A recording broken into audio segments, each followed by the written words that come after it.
In this comparative study, I will be discussing the hero and anti-heroes among the Western genre through the cultural context of economic and historical perspectives. My two films are Stagecoach, directed by John Ford, released in 1939, and A Fistful of Dollars, directed by Sergio Leone, released in 1964. As a genre that able to stand the test of time and continue to evolve as time passes, Western is a film genre that often displays a story revolve around the American frontier, the Old West, and contains one protagonist or an ensemble cast as gunslinger or cowboy seeking for justice, vengeance, peace, etc. In the earlier times of Western, the on-screen presence of these films were much more black and white. The idea of masculinity, romanticism, was considered more mainstream during the time, which is what traditional Western would stand for. Following the end of World War II, authors started to questioning the idealism and optimism in the genre. Therefore, a subgenre known as the revisionist Western started to rise in the 60s. Western genre during this period focused more on the aspect of anti-hero, sympathetic villains, and more. In general, author presents morally ambiguous storyline much more often in this subgenre, and this was the changing point of Western genre. Stagecoach is a perfect example that represents the genre back in the 30s. As a traditional Western, Stagecoach told a tale of a group of strangers on the same stagecoach traveling from Tonto to Lordsburg. The passenger contains gambler, banker, criminal, whiskey salesman, in general, hugely different people. As the trip went off, they slowly understood each other more and learned how to get along without their bias towards each other. Economic classes was heavily involved as the central theme of the film. Dallas, the prostitute, Ringo Kid, the criminal, were seen as the lower classes in the society. Further downward, the Apache was considered as barbarian and wasn't received any kind of character arc. Furthermore, passengers that represented the higher class were mostly greedy, selfish, and full of flaws of mankind. However, as a criminal, Ringo Kid doesn't fit the standard impression of a traditional criminal. Instead, he shows masculinity, independency, and being charismatic throughout the film, which is a typical on-screen hero. Through the usage of mise-en-scène and cinematography, the film built up his persona throughout the runtime of the film, showcasing what the traditional on-screen hero should be in that period.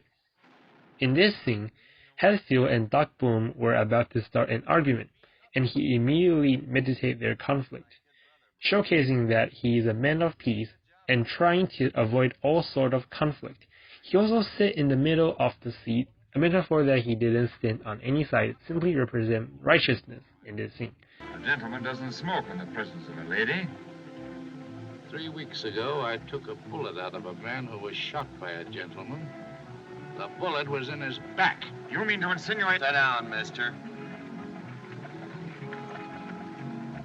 Doc don't mean no harm. Like I mentioned, Apache in this film represent barbarian as the force of destruction. This transition shot and close-up shot serve as a way to build up how terrifying the Apache is. Then there goes a chase scene. The chase scene represents the war between civilization and barbaro, which is another way to show the goodness of Ringo Kid, a hero that is willing to fight for peace and civilization. A Fistful of Dollars presents a story with a man with no name finds himself involved in a two-sided gang war in the small town San Miguel, eventually uses intelligence and bravery to outsmart the gangsters, and leaves the town with a fistful of dollars. Baxter's over there. Rojo's there. Me right in the middle. As an author, Sergio Leone has his own understanding of the American society back in time. He stated that when he first went to America, no one asked how he was, but instead they asked, "How much do you make?" It reflected the society back in the US, a society that only opportunities can survive. Thus, created this spaghetti western, and created the unnamed stranger in this film, a gunslinger that willing to kill just for money. He represents what Sergio identified as an opportunist, a survivor in the cruel desert, an anti-hero. Different from Stagecoach, A Fistful of Dollars challenged the idea of American righteousness back in the 60s.